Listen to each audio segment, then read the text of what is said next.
Assalamualaikum warahmatullahi wabarakatuh. Sahabat-sahabat, semoga kita semua senantiasa dirahmati Allah Subhanahu wa Ta'ala. Imam Syafi'i dan Imam Hambali merupakan dua ulama besar yang masyhur dalam keluasan ilmunya.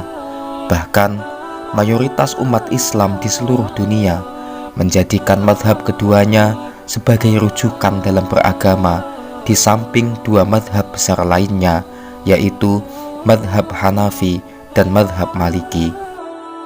Mari kita simak sebuah kisah tentang dua ulama besar tersebut. Semoga kita dapat mengambil pelajaran berharga. Namun sebelumnya, mohon dukung channel ini agar dapat lebih berkembang dan menebar manfaat. Dikisahkan bahwa Imam Ahmad bin Hambal sangat mengagumi Imam Syafi'i. Karenanya beliau selalu menyanjung gurunya tersebut di hadapan putrinya. Putrinya tersebut adalah seorang wanita solihah yang menghabiskan waktu di malam hari untuk ibadah dan berpuasa di siang harinya. Ia juga sangat menyukai kisah-kisah orang solih. Ia pun sangat ingin melihat Imam Syafi'i secara langsung, seorang ulama besar yang sangat dihormati oleh ayahnya. Suatu ketika, Imam Syafi'i berkunjung ke kediaman Imam Ahmad bin Hambal. Tentu saja, putri Imam Ahmad sangat merasa senang karena dapat melihat sosok ulama besar Imam Syafi'i dan mendengar ucapan-ucapannya. Ia mencermati segala yang dilakukan sang imam, mulai awal mula kedatangannya sampai menjelang pagi.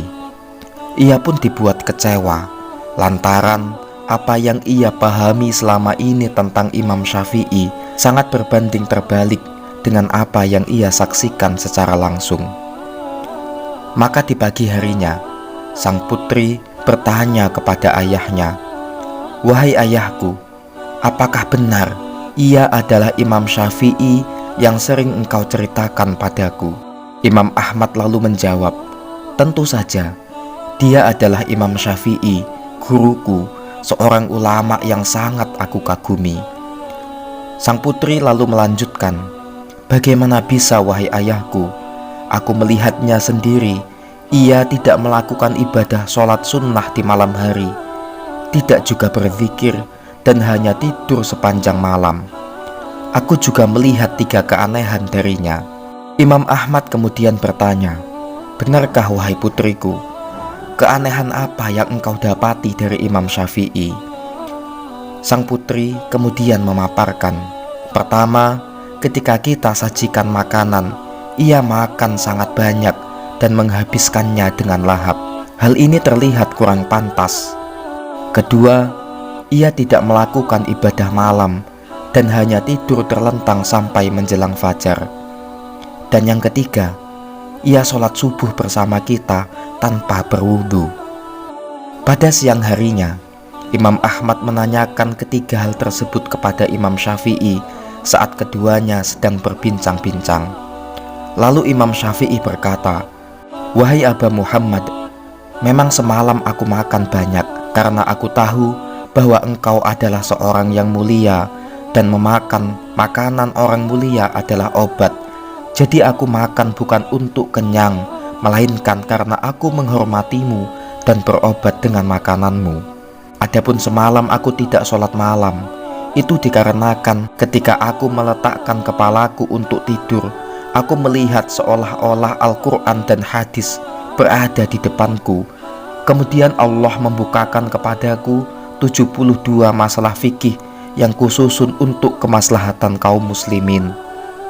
Adapun aku sholat subuh tanpa berwudu sebelumnya, itu dikarenakan aku terjaga sepanjang malam tanpa tertidur. Maka tidaklah perlu aku memperbarui wudu karena aku selalu menjaga wuduku sampai fajar." Setelah selesai menjelaskan, Imam Syafi'i kemudian berpamitan untuk pulang. Sepulangnya Imam Syafi'i, Imam Ahmad bin Hambal lalu memanggil putrinya dan menjelaskan apa yang telah disampaikan Imam Syafi'i. Beliau kemudian berkata, "Ketahuilah wahai putriku, apa yang dilakukan Imam Syafi'i semalam dalam keadaan tiduran, itu lebih utama dibanding apa yang kukerjakan dalam sholat malam. Masya Allah, sahabat-sahabat, dari kisah ini kita belajar untuk selalu berhusnudzon kepada orang lain, terlebih terhadap orang solih, karena apa yang tampak di mata kita belum tentu mencerminkan secara utuh tentang orang lain. Wallahu a'lam. Semoga kita dapat mengambil hikmah melalui kisah ini. Wassalamualaikum warahmatullahi wabarakatuh.